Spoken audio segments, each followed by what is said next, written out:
దౌర్భాగ్యమైనటువంటి వ్యక్తి మనకు ముఖ్యమంత్రిగా ఉండాడా అనిపిస్తోంది.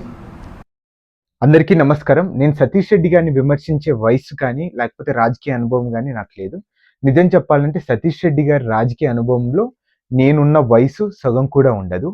కానీ నిన్న ప్రెస్ మీట్లో సతీష్ రెడ్డి గారు ఒక మాట చెప్పారు, దౌర్భాగ్యమైన వ్యక్తి ఎవరైనా అని. ఆ దురదృష్టవశాత్తు ఆ మాట నారా చంద్రబాబు నాయుడు గారిని ఉద్దేశించి చెప్పారు కాబట్టి నేను ఈ వీడియో చేస్తున్నాను. అవును, అతను దౌర్భాగ్య వ్యక్తే కదా, ఎందుకు కాదు? ఒక వ్యక్తి తన కుమారుడి కంటే ఎక్కువ మీపై విశ్వాసం ఉంచాడు కాబట్టి ఆ వ్యక్తి దౌర్భాగ్యుడయ్యాడా? 1999 నుండి 2019 వరకు నిరంతరం మీరు ఎన్నిసార్లు ఓడిపోతున్నా కానీ 5 సార్లు ఎమ్మెల్యే టికెట్ ఇచ్చారు కాబట్టి ఆ వ్యక్తి దౌర్భాగ్యుడా? మీరు 5 సార్లు ఓడిపోయినా ప్రతి ఎన్నికల్లో ఆ రోజున్న కాంగ్రెస్ పార్టీకి కానీ ఈ రోజున్న వైఎస్ఆర్ కాంగ్రెస్ పార్టీకి కానీ వేల మెజార్టీ పెరుగుతున్నా కానీ అయినా సరే పులివెందుల నియోజకవర్గంలో మిమ్మల్ని తప్ప మరెవరికి అవకాశం ఇవ్వకుండా మీపై నమ్మకంతో ఉన్న వ్యక్తి దౌర్భాగ్యుడయ్యాడా? 2011లో మిమ్మల్ని గౌరవించాలని, రాష్ట్రంలో ఉన్నత స్థాయిలో పెట్టాలని మీకు ఎమ్మెల్సీ పదవి ఇచ్చిన వ్యక్తి ఈరోజు మీ మాటల్లో దౌర్భాగ్యుడయ్యాడా?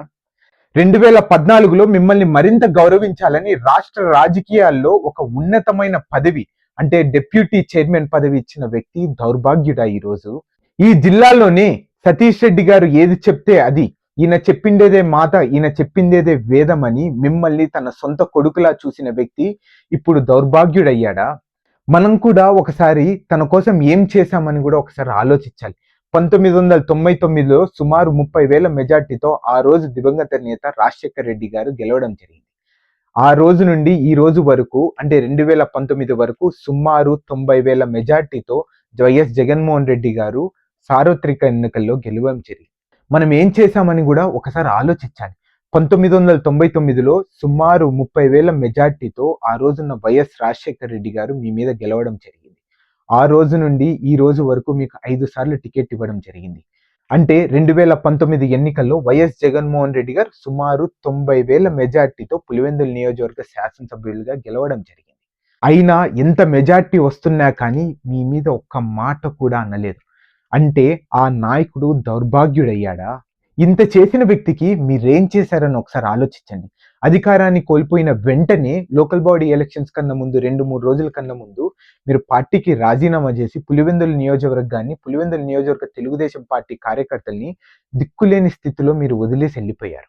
కానీ ఒకటి గుర్తుకు చేశారు, తెలుగుదేశం పార్టీకి నాయకులు కానీ కార్యకర్తలు కానీ ఏ ఒక్క వ్యక్తి మీద కానీ ఆధారపడి నడిచే పార్టీ కాదు తెలుగుదేశం పార్టీ. మీరు పార్టీకి రాజీనామా చేసిన తర్వాత కూడా జగన్మోహన్ రెడ్డి గారి మెజార్టీ సుమారు 30,000 పైచిలుకు ఓట్లకు తగ్గించారు. అంటే 90,000 ఓట్లు ఉన్న వ్యక్తి ఈరోజు 60,000కు పడిపోయారు.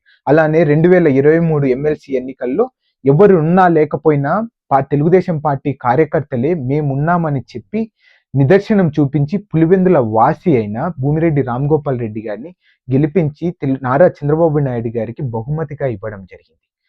ఎవరున్నా లేకపోయినా పులివెందుల నియోజకవర్గంలో తెలుగుదేశం పార్టీకి జెండా పట్టే కార్యకర్తలు ఉన్నారు కాబట్టి ఈరోజు ఇంకా తెలుగుదేశం పార్టీ పులివెందుల్లో తిరస్టంగా ఉంది. అలానే నేను ఇక్కడ తన్ని విమర్శించడానికి కానీ తన్ని ప్రశ్నించడానికి కానీ వీడియో చేయడం లేదు.